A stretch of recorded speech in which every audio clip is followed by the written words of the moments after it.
Bismillahirrahmanirrahim. Alhamdulillahi rabbil alamin. Wa bihi nasta'in ala umuri dunya waddin. Wassalatu wassalamu ala asyrafil anbiya wal mursalin sayyidina Muhammadin wa ala alihi wa sahbihi ajma'in.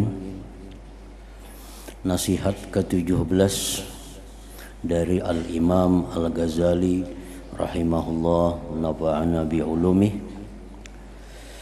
Intisari ilmu tasawuf. Wahai anakku yang tercinta, ketahuilah bahwasanya ilmu tasawuf itu mempunyai dua unsur. Apabila seseorang menghimpunkan kedua unsur itu, maka orang tersebut berhak untuk disebut sufi. Sufi artinya orang yang bertasawuf. Pertama, istiqamah. Istiqamah artinya dalam kurung tetap pendirian. Kedua, baik kelakuan dengan makhluk. Jadi pelajaran-pelajaran yang ada di dalam ilmu tasawuf itu adalah intinya agar kita bisa hidup ini istiqamah. Yang kedua, agar kita mempunyai akhlak yang baik dengan makhluk Allah Subhanahu wa ta'ala. Maka siapa yang tetap pendiriannya dan baik akhlaknya dengan manusia, serta ia bergaul dengan lemah lembut, maka orang itu ialah seorang sufi, seorang yang berilmu tasawuf artinya. Istiqamah bermakna bahwa ia mengorbankan segala kehendak nafsunya untuk mendapatkan keindahan pribadinya. Lebih mudah dipaham, istiqamah itu artinya adalah seseorang selalu berada di jalan lurus, di jalan takwa. Itu disebut orang yang istiqamah. Orang yang selalu berada di jalan yang lurus, baik dia waktu kaya, waktu dia kaya dia lurus, jadi orang kaya yang lurus. Waktu dia miskin, dia pun miskin dalam keadaan lurus. Kemiskinan itu kadang membuat dia menyimpang dari jalan Allah. Nah, kekayaannya kadang membuat dia menyimpang dari jalan Allah. Waktu dia sihat, kadang menyimpang dari jalan Allah. Waktu dia sakit, dia pun tetap berada di jalan yang lurus. Nah, orang-orang yang berubah-ubah kelurusannya itu belum bisa mempunyai sifat istiqamah. Misalnya kalaunya orang ini kaya, nah ini lurus, bagus. Nah, begitu dia jatuh miskin, sudah berubah, sudah menyimpang ke sana kemari. Nah, sebaliknya ada orang yang waktu miskin bagus, lurus. Nah, sudah dia kaya, dia lupa karena kekayaannya itu. Nah, ini kada istiqamah. Waktu dia sehat, dia bagus, dia lurus. Nah, begitu dia sudah sakit, nah waktu dia sakit, dia menyimpang. Dia melakukan hal-hal yang dilarang oleh Allah untuk menghilangkan sakitnya itu. Nah, dia berbuat hal-hal yang menyimpang dari jalan Allah untuk menghilangkan kemiskinannya. Nah, ini kada punya sifat istiqamah itu. Jadi istiqamah selalu berada di jalan yang lurus.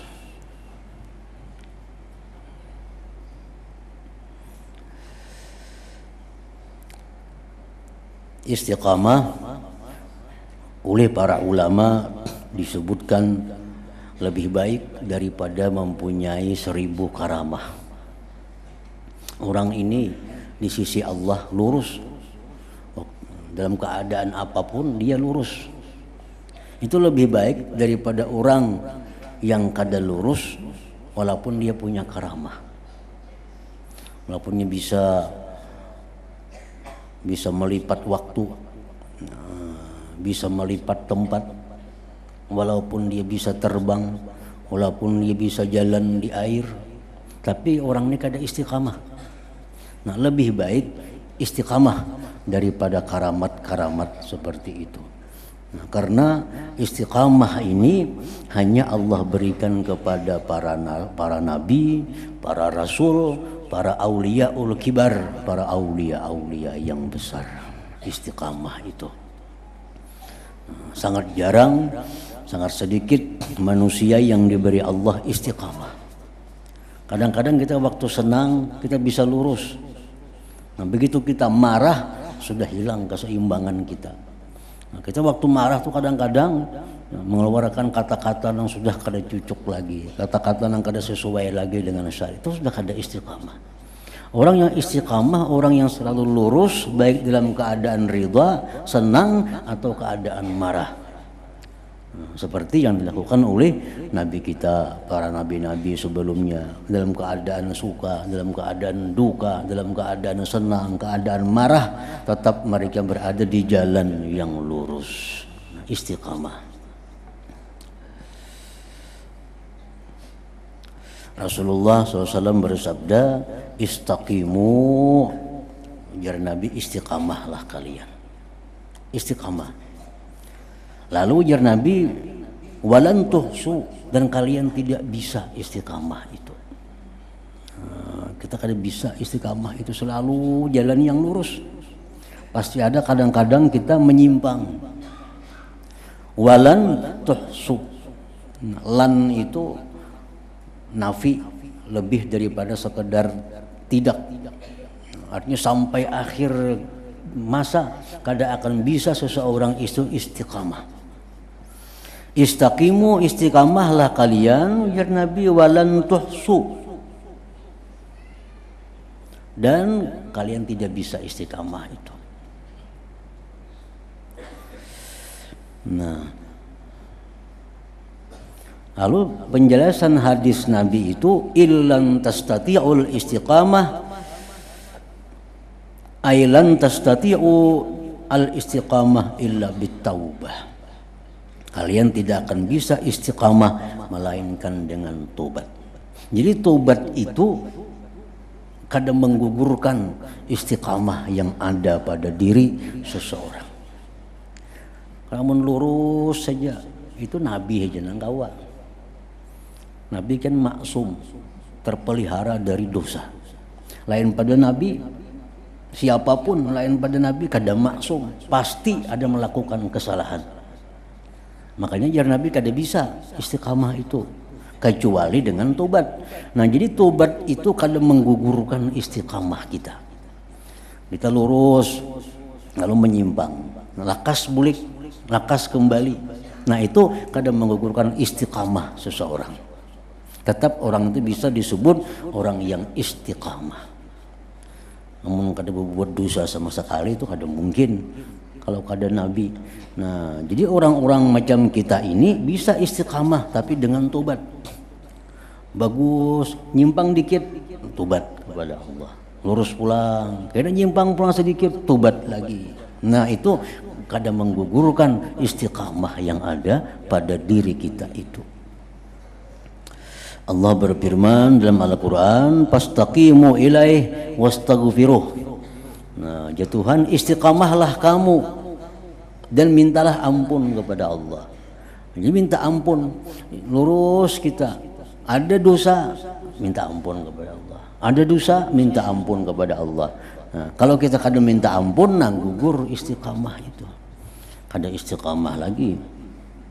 Jadi selama kita jalan yang lurus, ada menyimpang, lakas minta ampun, nah kita masih dapat istiqamah itu.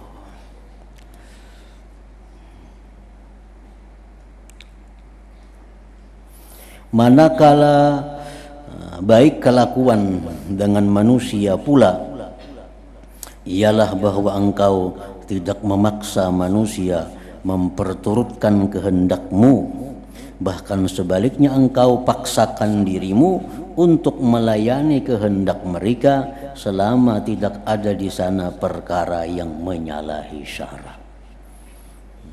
Artinya berakhlak baik dengan manusia itu adalah orang nang kada mau tapahwal lawan orang. Kenapa kada mau tapahwal?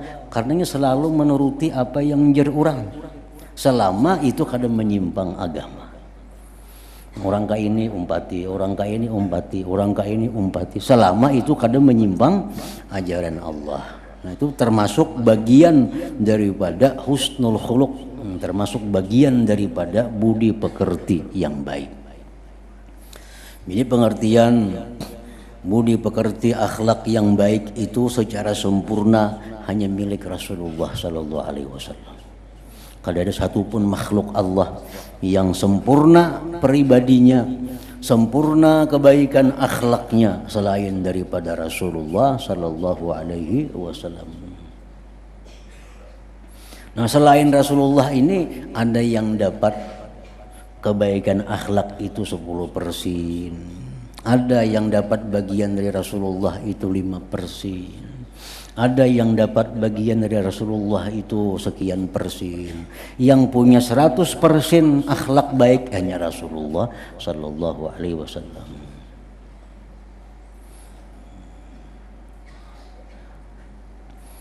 Jadi di bawah kandungan baik akhlak, termasuk dalam baik akhlak, salah satunya ya tadi yang dijelaskan Imam Ghazali adalah engkau selalu menuruti kehendak orang lain selama kehendak itu baik menurut agama. Jangan memaksakan orang menuruti kehendak seorang, kecuali kehendak kita ini yang dibenarkan oleh agama. Nah, itu kita paksakan orang menuruti kehendak kita, karena hanya kehendak kita ini yang sesuai menurut agama. Nah, itu boleh. Tapi kalau selama kehendak-kehendak ini dalam perkara yang dibolehkan, nah kita disuruh menuruti kehendak orang lain. Itu bagian daripada baik akhlak. Bagian dari baik akhlak. Nah, termasuk lagi bagian dari baik akhlak itu adalah memaafkan dan berbuat baik terhadap orang yang berbuat jahat. Ini orang berbuat jahat, dimaafkan. Imba dimaafkan pulang ditambah kebaikan. Nah, ini termasuk bagian daripada husnul khuluq. Orang ini sudah berbuat jahat lawan seorang, dimaafkan, imba dimaafkan didoakan pulang. Nah, contohnya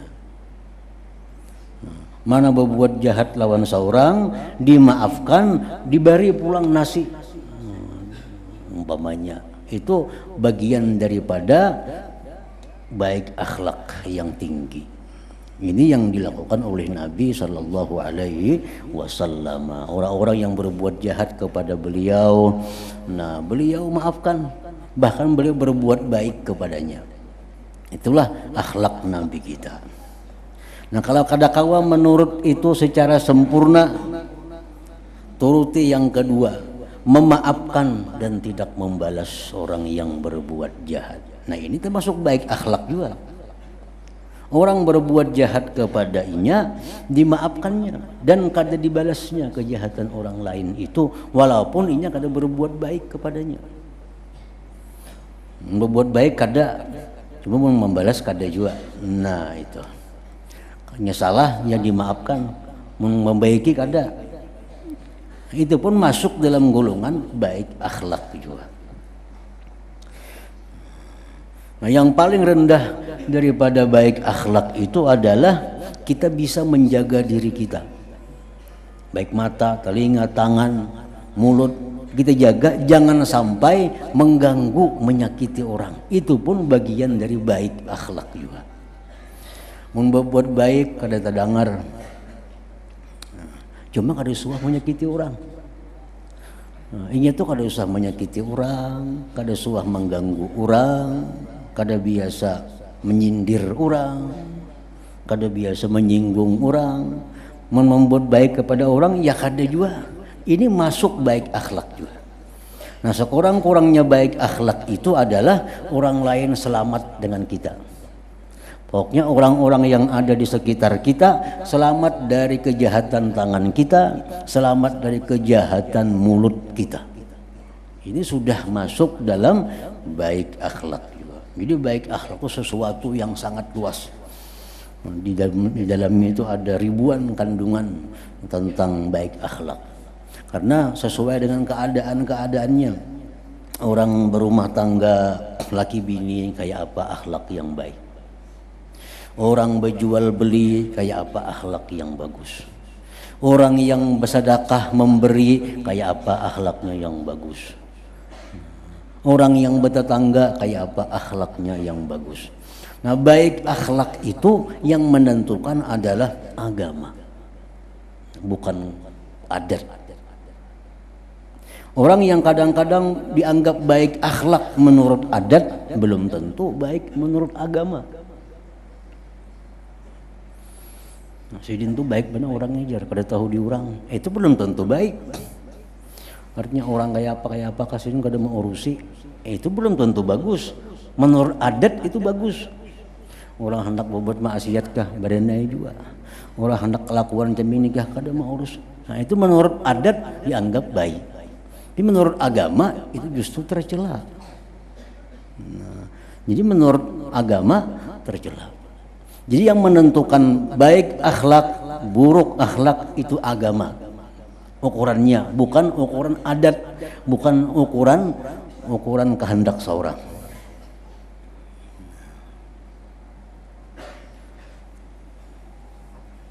Rasulullah SAW bersabda, innal mu'min la yudriku bi husnil khuluq darajat as-shaim al-qaim. Ujar Nabi, orang yang beriman itu dengan baik akhlak dia memperdapati derajat orang yang puasa dan bangun malam. Ini orang puasa jagawiannya, malam tahajud aja. Cuma orang ini di hatinya ada dengki. Nah, ada dengki. Ada yang satunya lainnya kada puasa, kada tahu di puasa sunat, kada tahu. Paling puasa nang wajibnya. Sembahyang tahajud kada malam. Tapi hatinya baik. Hatinya kada ada tujuan jahat kepada orang. Nah, ini orang lebih mulia di sisi Allah daripada orang yang puasa dan tahajud itu. Jadi seseorang yang mukmin itu bisa melebihi derajat orang yang penyembah yang pemuasa dengan sebab kebaikan akhlaknya. Kan dikisahkan ada dalam kisah yang masyhur seseorang yang selalu beribadah kepada Allah. Nah, beribadah juga wiannya orang ini. Lalu mengurung kucing. Kan kucing dikurungnya, diberi makaninya kada, diminuminya kada, kucing ini mati. Padahal orangnya ahli puasa, ahli sembahyang. Matinya apa? Ke neraka. Nah, kada baik akhlak, padahal lawan binatang aja. Ada yang satu ini pelacur. Nah, pelacur ini satu hari berjalan melihat ada anjing kehausan. Nah, anjing kehausan. Dipaculnya sepatunya. Dicarinya banyu lawan sepatunya itu. Diminum makannya ke anjing kehausan tadi. Ini akhlak baik walaupun dengan anjing. Nah, akhirnya di akhirat ini si pelacur diampuni Allah dosanya karena baiknya akhlak itu. Nah, jadi jar Nabi orang yang beriman yang baik akhlak walaupunnya kada pa ibadat orangnya tapi akhlaknya bagus. Itu lebih dihargai Allah daripada orang yang ahli ibadah tapi akhlaknya kada bagus. Akhlaknya kada bagus. Nah, nasihat ke-18 hakikat ubudiyah. Wahai anakku yang tercinta, kemudian engkau bertanya kepadaku tentang hakikat ubudiyah. Ubudiyah itu mengandungi 3 perkara. Pertama, menjaga hukum-hukum syariat. Kedua, ridha dengan qada dan qadar dan pembahagian Allah Ta'ala. Ketiga, bahwa engkau mencari keridhaan Allah Ta'ala walaupun engkau terpaksa meninggalkan kehendak dirimu sendiri. Itu ibadah. Ibadah ini sifat yang melekat pada seorang hamba. Kenapa orang itu disebut hamba? Karena sifatnya ubudiyah. Nah, orang yang dengarani hamba Allah itu orang yang punya sifat ubudiyah. Jadi ubudiyah ini sifat. Nah, kalau banyak harta itu sifat orang kaya. Kalau saraba kada kawa sifat orang fakir miskin. Kalau saraba tahu sifat orang berilmu. Nah, kalau macam ini tadi itu sifat hamba Allah. Nah, nengaran hamba itu orang yang punya sifat ubudiyah. Sifat ubudiyah. Sifat ubudiyah itu artinya apa? Menjaga hukum Allah yang zahir, syariat Allah, ditambah lagi dia ridha dengan apa yang ditakdirkan oleh Allah. Nah, yang ketiga, dia mengutamakan kesenangan Allah dari kesenangan dirinya. Inilah disebut seorang hamba. Makanya Nabi waktu dipilih hendak jadi apa? Rasul kah? Nabi kah? Raja kah? Apa dipilih Nabi? Aku hendak jadi seorang hamba, ya Nabi. Nah, seorang hamba itu orang yang dalam dirinya ada sifat ubudiyah. Ubudiyah. Orang yang punya sifat ubudiyah itulah, atau orang yang jadi hamba Allah itulah orang-orang yang bisa naik mencapai derajat yang tinggi di sisi Allah. Dalam Al-Quran dikisahkan tentang Nabi. Di situ Nabi kita ini ada disebut Nabi. Nabi kita ada disebut lagi Rasul. Tapi untuk mencapai derajat yang tinggi, di mana di situ bisa bertemu dengan Allah, Nabi kita disebut hamba. Itulah yang terjadi pada Isra Mi'raj. Subhanalladzi asra bi abdihi. Nah, kada bi rasulihi, kada bi nabiyhi. Maha suci Tuhan yang menjalankan, bukan rasulnya, bukan nabinya, tapi hambanya. Nah, karena sifat hamba itulah yang paling disukai oleh Allah kepada kita. Nah, hamba itu, orang yang jadi hamba Allah itu kayak apa? Orang yang jadi hamba Allah itu artinya orang yang punya sifat ubudiyah. Sifat ubudiyah tadi ialah 3 macam tadi. Hukum Allah yang zahir, yang halal, yang haram, boleh dipakai, boleh dimakan, boleh diminum. Itu syariat, sembahyang, puasa, zakat, naik haji. Nah, tunduk kepada syariat. Lalu dia ridha dengan apa yang ditakdirkan oleh Allah. Yang ketiga, dia mengutamakan keridhaan Allah daripada keridhaan dirinya.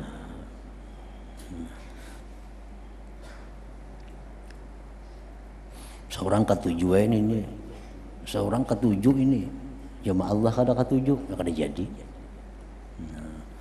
Nah, kita gemar, kita senang lawan ini nah, cuma Tuhan kada memberiakan. Aku lebih baik mengutamakan Tuhan daripada kesenangan diriku. Walaupun diriku ketujuh, tapi Tuhan kada ketujuh, kada jadi. Nah, itu bagian dari ubudiyah.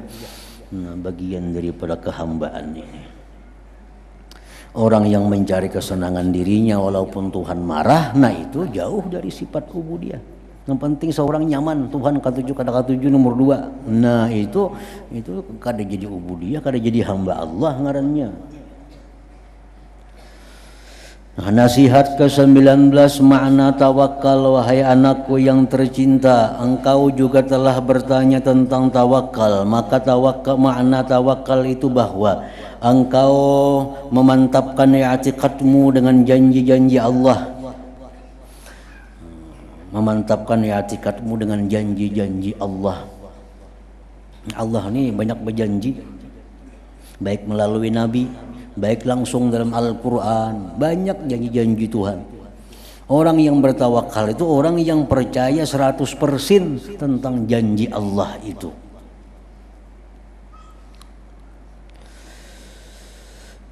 Yaitu engkau mengi'tiqadkan bahwasanya segala apa yang telah ditakdirkan bagimu itu pasti akan sampai kepadamu, tidak boleh tidak.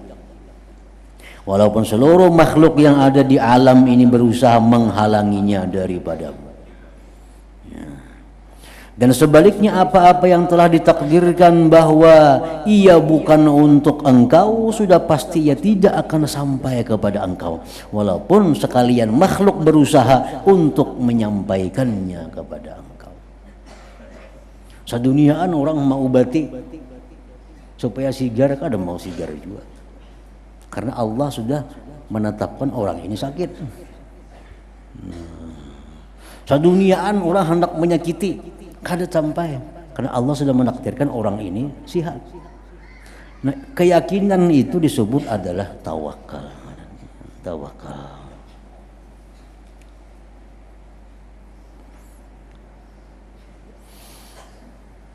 Walaupun sekalian makhluk berusaha untuk menyampaikannya kepada engkau.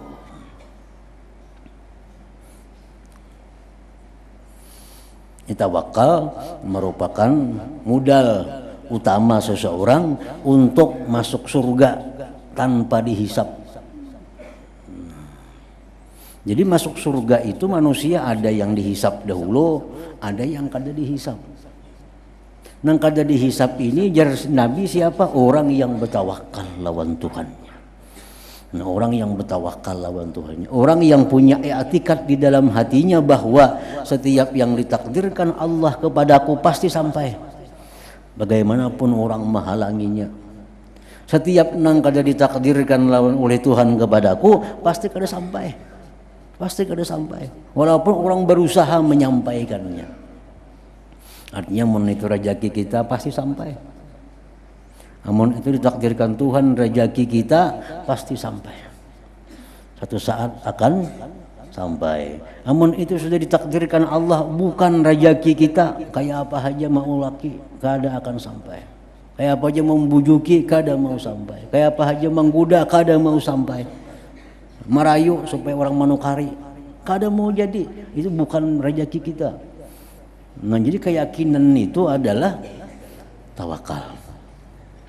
Meyakini itu bahwa setiap yang ditakdirkan Allah pasti terjadi. Yang paling sulit apabila kita menghendaki sesuatu nang kada ditakdirkan Tuhan ampun kita. Itu paling sulit. Hidup nih. Kalau kita hidup nih menghendaki sesuatu nang pada takdir bukan ampun kita. Hendak sudah, berdoa sudah, berusaha liwat orang sudah, kada mau jadi. Kenapa? Takdirnya kada ampun kita. Nah, jadi manusia yang paling susah itu manusia yang menghendaki sesuatu yang kada ditakdirkan Tuhan ampuninya. Kayak apa aja mau usaha kada akan sampai kepada kita. Makanya Sayyidina Ali dalam doa beliau, Allahumma srif anni ma sarabtahu anni. Allahumma srif qalbi amma sarabtahu anni. Ya Allah, palingkan hatiku menghendaki nang bukan milikku. Jangan sampai hati ini hendak nang bukan ampun seorang, karena kada mau sampai, kada mau terjadi.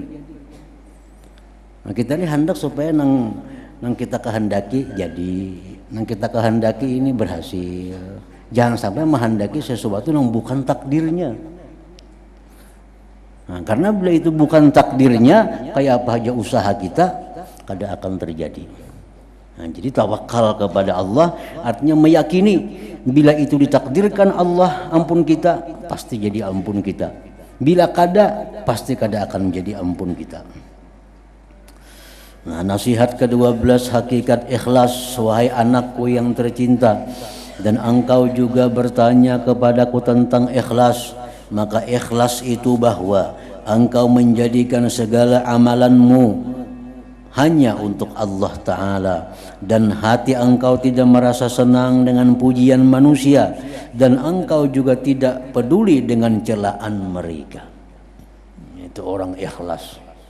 Orang ikhlas orang yang beribadah bukan mencari pujian. Orang ikhlas orang mencari ibadah, orang beribadah bukan menghindari celaan. Orang ikhlas itu orang yang beribadah semata-mata karena Allah. Nah, Imam Ahmad ibnu Ajibah Al-Hasani, nah, beliau mengatakan tentang ikhlas. Ada beberapa macam ikhlas. Pertama, Sidin, ikhlasul awam. Ikhlasnya orang awam. Artinya bagi orang awam yang ini sudah masuk ikhlas, sudah dianggap Tuhan ikhlas itu kalau dilakukan oleh orang awam. Huwa ikhrajul khalqi min muamalatil haqq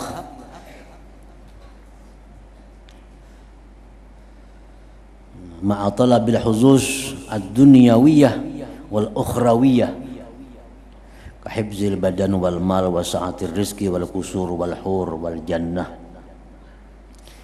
Termasuk ikhlas di kalangan orang awam, dia beribadah kepada Allah itu untuk, dia beribadah kepada Allah itu tujuannya adalah untuk keselamatan dunia akhirat, untuk kesenangan dunia akhirat. Nah, ini sembahyang. Kenapa sembahyang? Supaya aku selamat, murah rezeki, terhindar daripada bala, selamat di kubur, masuk surga, mendapat bidadari. Nah, ini ikhlas bagi orang awam. Kenapa membaca Yasin? Supaya kita selamat dari bala, supaya mati husnul khatimah. Motivasinya itu, tujuannya itu sudah masuk ikhlas di golongan orang awam. Nah, kita membaca Yasin dengan niat mudah-mudahan Allah selamatkan kita dari bala bencana, dipanjangkan umur, sehat walafiat. Nah, itu ikhlas sudah di kalangan orang kebanyakan. Jadi Allah menilai itu ikhlas. Yang kedua, ikhlasul khawas talabul huzuzil ukhrawiyah dunad dunyawiyah. Nah, dia beribadah termotivasi untuk akhirat. Untuk akhirat dia. Ini kada ada urusan kepentingan dunia. Nya sembahyang, nya puasa supaya selamat dari neraka, masuk surga, itu aja. Kenapa kita barak supaya dikubur selamat. Nah, kenapa baca Yasin supaya matiku bagus, husnul khatimah. Itu tujuannya. Semuaan tujuan ibadahnya ini arahnya akhirat. Nah, yang tinggi ini pada yang pertama tadi. Yang pertama tadi macam-macam kehendak dalam surah Yasin nih. Hendak selamat itu, selamat ini, selamat dunia akhirat. Walaupun itu ikhlas juga. Tapi yang lebih dihargai lagi oleh Allah kalau ibadahnya itu hanya untuk ukhrawi, untuk akhirat. Nah, yang ketiga, ikhlasu khawasil khawas.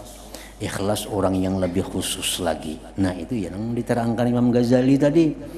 Ini untuk orang yang khawasul khawas. Ibadahnya itu kada ada untuk tujuan akhirat apalagi dunia. Semata-mata ibadahnya itu adalah karena melaksanakan hak Allah. Kenapa sembahyang? Disuruh Tuhan. Kenapa puasa? Disuruh Tuhan. Kenapa jam berzakat? Ini perintah Tuhan. Kada ada pikiran surga, kada ada pikiran neraka, kada ada pikiran murah rezeki, kada ada pikiran selamat, kada ada. Setiap kali ibadah, nah, motivasinya adalah menjalankan perintah Allah.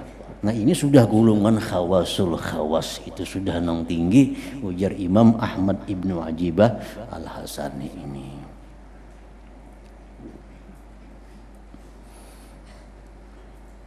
Jadi kita kadang-kadang turun naik, kadang-kadang kita beribadah empat ikhlas yang pertama di kalangan bergabung orang awam, kadang-kadang kita bisa beribadah itu semata-mata karena akhirat, berarti kita masuk dalam golongan orang khawas. Nah kadang-kadang kita beribadah itu bisa masuk khawasul khawas, terkadang kita bisa itu. Nah, jadi tergantung keadaan kita. Jadi bagi orang khawas, orang beribadah supaya murah rezeki, masuk surga itu ada ikhlas. Karena ada dunianya, ada campur dunia. Namun kaminya beribadah itu akhirat aja, itu no ikhlas. Nah ujar orang khawas, khawasul khawas itu kada ikhlas juga karena ada untingan surganya. Nah, ikhlas itu bukan kami beribadah semata-mata karena Allah. Nah itu khawasul khawas. Tapi ala kulli hal yang tiga itu masuk dalam golongan ikhlas. Jangan sampai golongan yang di luar itu beribadah minta pujian, beribadah minta penghargaan kepada, nah itu sudah di luar daripada ikhlas. Nasihat ke-21 hakikat riya. Wahai anakku yang tercinta, dan engkau juga bertanya kepadaku tentang riya, maka riya itu sebenarnya lahir daripada rasa membesarkan makhluk. Itu intinya riya. Dan cara menghilangkannya ialah bahwa engkau melihat makhluk ini diarahkan oleh takdir Tuhan, dan engkau merasakan bahwa mereka itu tidak ubahnya seperti benda-benda yang beku yang tidak mempunyai sebarang kemampuan untuk menyampaikan kerihatan, manfaat atau kemudaratan.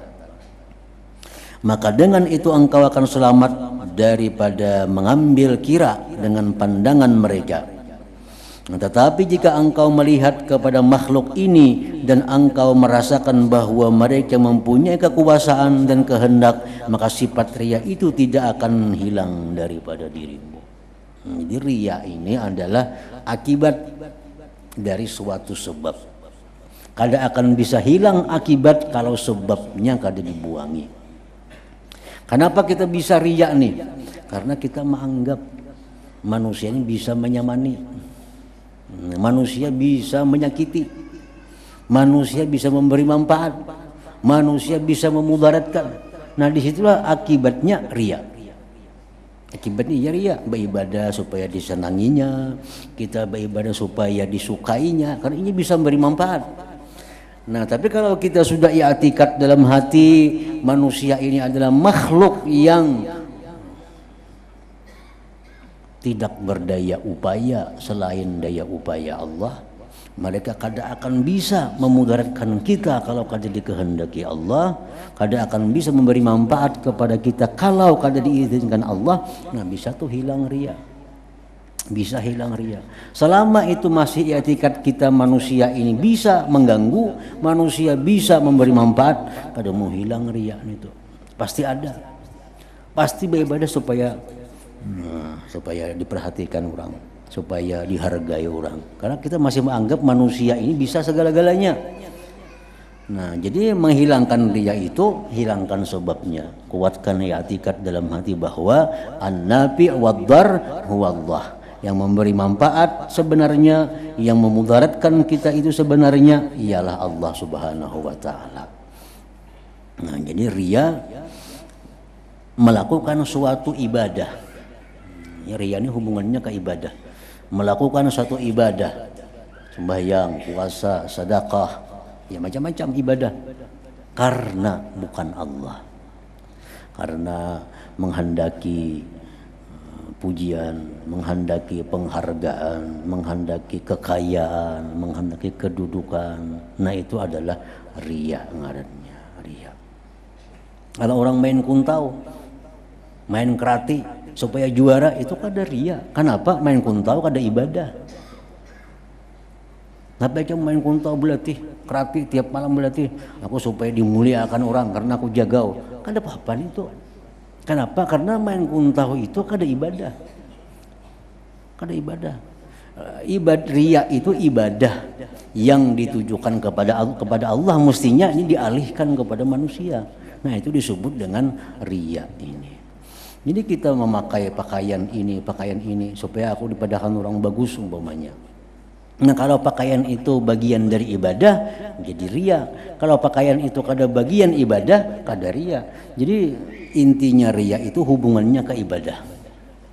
Nang kada ibadah, kada ada sangkut paut lawan ria.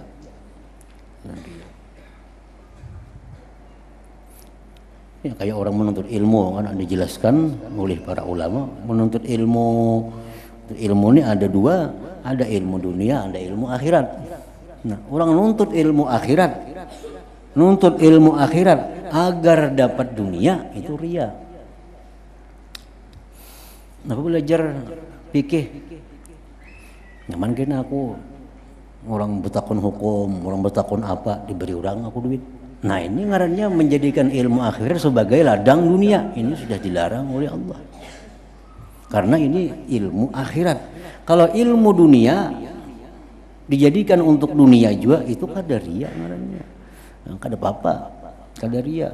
Apa yang belajar ilmu betukang? Nah, anak jadi tukangnya mendapat gajian, kada jadi soal. Karena betukang itu, ilmu tukang itu ilmu bagian daripada dunia. Nah, jadi ria itu dicela karena menyalahgunakan ibadah yang mestinya karena Allah ditujukan kepada makhluk Allah Subhanahu wa taala. Nah, kemudian nasihat ke-22. Afdalul dzikri fa'lam annahu la ilaha illallah Muhammadur Rasulullah, la ilaha illallah Muhammadur Rasulullah, la ilaha illallah Muhammadur Rasulullah, la ilaha illallah, la ilaha illallah, la ilaha illallah, la ilaha illallah, la ilaha illallah. Allah Allah Allah Allah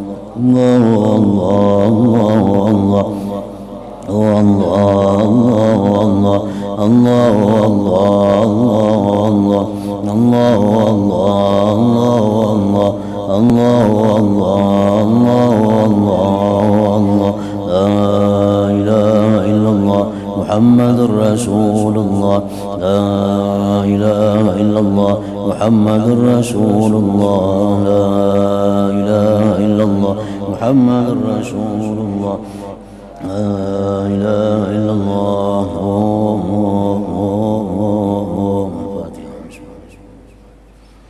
Iyyaka na'budu wa iyyaka nasta'in, ihdinas mustaqim, siratal ladzina an'amta 'alaihim. يا أيها الرجل منه شفاعة صلوا عليه سلموا تسليما اللهم صل وسلم